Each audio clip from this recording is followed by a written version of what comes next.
My name's Amy, and in early 2019, I felt a lump, and I just had a gut feeling about it. And I was working a really stressful job at the time, and I just thought, well, I honestly thought, well, this is the payoff. I knew, I thought something's going to give at some point over the last few years. Anyway, and I thought, God, breast cancer is like, anybody I knew people who had it and had, I thought, well, it's not even that great big a deal anymore. The way they touted on TV and news, things like that. But I just had lost my stepdad the year before to colon and lung cancer. And when they told me chemo right out the gate, I knew it, I thought, okay, well, I will agree to get some surgery and maybe take one of their drugs for a couple months and then be done with it. And then they said, no, it's HER2 positive, one of the most aggressive, and we need to get you started on chemo right away. I about fell over. And when it was in there with my husband, it was just, it doesn't knock you off your seat when you hear that kind of news. And I'm thinking the surgeon, when I balked, he said, don't you want to see your daughter grow up and get married?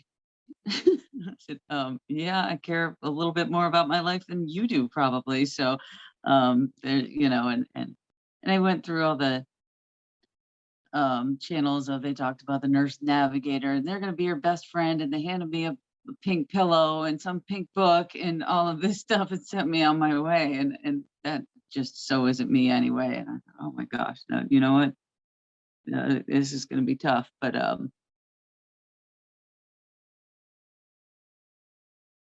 and I can't remember where I first learned about Rick Simpson oil or cannabis oil. It was, I believe, at the CBD store where I was buying some CBD. I mean, I knew there were benefits, and I knew that cannabis and marijuana helped with cancer. I just didn't know how. I knew it was pain, or like good with pain management and to substitute nausea drugs, things like that.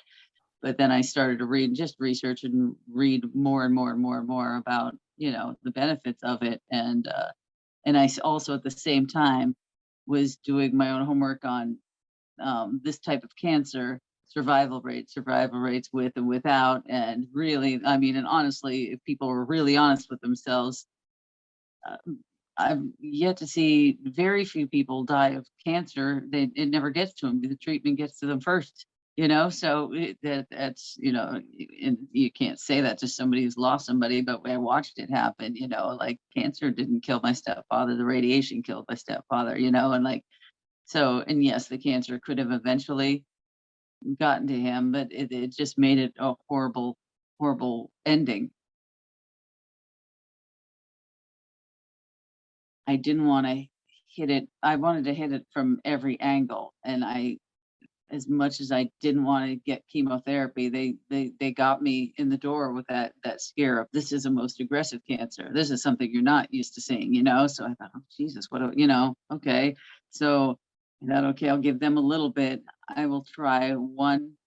They said it was like very heavy dose of chemo with Herceptin and that targeted therapy, Perjeta. I had the one round of chemo, and that was like 7 hours long. I think it was just that all day infusion with a little Herceptin and Perjeta thrown in the mix. And I was scheduled to get, I think it was 4.5 more months of that. My details are sketchy, but I need to write all this down so I can refer back to it. But I had the one, and that was so horrible. It was just the worst. It was, emotionally, honestly, more than physically, because you didn't feel it really going in, and but it was then just knowing what was going in me, and just that total sense of fear, and then taking all the steroids to make you tolerate this. The steroids made my family afraid of me that's one point, because I was just raging, and just like crying and carrying on huge drama. And I just realized, like, after the first 4 or 5 days after chemo, this is never going back there. I'm done, and I thought, I'm going to let this work. And I needed to stall for time, because they said, well, if you're not going to get more chemo, then well, you mean you have to get chemo, and I didn't want to be thrown out in the cold without anybody, monitoring this. So I said, find me another, I want a female surgeon and that was out of, was about an hour and a half away from where I live. And so that bought me more time to keep taking the oil and let it work to see if it would actually work, to shrink this tumor. And before surgery, I just wanted to get, enough time to do that. Yeah, it was I think I had a 1.3 centimeter tumor when I was first diagnosed in August, the beginning of August, when I went to see the new surgeon. It was half that or mostly gone by then. Yeah, and I started with a small dose, but I didn't have to work, so I upped it really quickly. And I never got to a gram a day. I got close to a gram. I know everybody has this set protocol that they say you have to take, and I had just started, joining some online groups, things like that. So I was and I knew that they said a gram a day, but I did what I could do, what I could afford, and took a better part of it, maybe a little over half a day, every day, and it was probably the best summer I ever had. Instead of, it was a week or two. Like I said, my hair started falling out after the chemo, but other than that, and I had some chemo side effects that were really rough, and I just physically, just all kinds of weird stuff going on, and then the hair falling out, and then, it was a hot mess emotionally, but at the same time, when I was taking the oil, that just made it so much better. And then I was up and able to do after that. I mean, I would say 2-3 weeks. I was already losing weight from eating better because I bounced back and forth weight wise. So I was about 175 when I was diagnosed. I'm now down to 135, which is a normal weight for me, which I haven't been since the 8th grade. Um, but yeah, I started to lose the weights when I saw the doctor in the new surgeon. Even the density of the breast was less. Everything was a lot less. Like everything shrunk. But no, I felt amazing by around July, after in July and into August, and seeing this doctor and talking about the surgery and having the tumor shrink that much. It was great. Even the nurses were like, wow, you did really good. They're like, wow, this is, they were really surprised. And the surgeon was even looking at the paperwork and looking at my initial scans and then the ones that she just took. And she said, boy, that must have been a real heavy dose. And, and I thought, well, maybe, but I don't think so, like, because I had already by then missed 3 or 4 rounds of chemo. I just had a lumpectomy because when I got my scans that day, there was 0 tumor. Like I said, like point something 7 millimeter, meaning like a pinhead.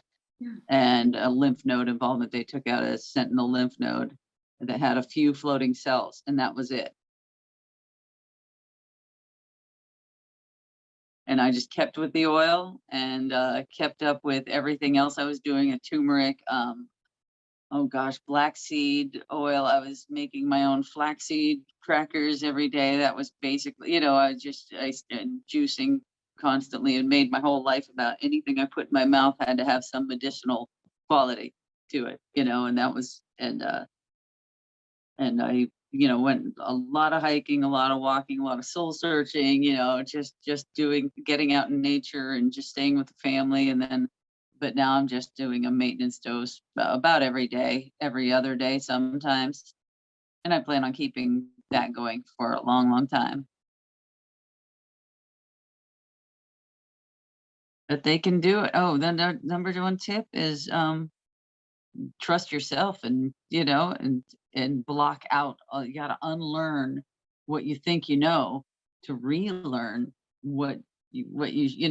how to do this. Relearn how your body connects to the earth, and how you are an animal, and we are, and like we need to be treated as such physically. At the zoo, you can't feed the zoo animals because they'll die, right? The apes, they worry more about they worry about the animal's diet. It's so important for their survival. But ours, they'll just throw garbage in it and take these drugs. You don't have to do that, you know? But honestly, yeah, just make sure that you have at least one or two people to talk to about it. And I would honestly, yeah, not recommend anybody just do this because they, I don't know, just on a whim, like do your homework, do it quickly, and also time. You have time. They do scare you the hell out of you into hurrying up. Like, we have to do this now, now, now. You can't, if you wait another week, it's like, well, I lived this long without, with it in me without being aware of it. So you're telling me that if I don't take care of it next week, that it's just going to blow up and kill me? That's probably not the case, you know. I figured some people don't. I get that too. If it gets to a point where you feel like you don't have time, but you give the oil time, before you jump into making any major decisions. And you don't have to have money. That's a huge one, is finances, because that was a big one for me, was the worry about, how are we going to be able to afford to do this, and food wise, supplement wise, I go to places like Home Goods, like that's just a basic mall store, and they have discount turmeric with pepper, black pepper. They have a lot of herbal things. They have the mushroom powders for a fraction of what you get on Amazon or online or the source, or some stores. A lot of these closeout stores. I go to an Amazon return store that has, I have found like crazy things that are, like the stuff that would be like 40, 50, $60 online, and I get it there for like $5 because they don't know what it is and they just want to get rid of it, like colloidal silver. I think it was just a big tub of that, and some really good brand name things like that. I mean, you can do it if you are smart about it and think about where, just shop around and find affordable things.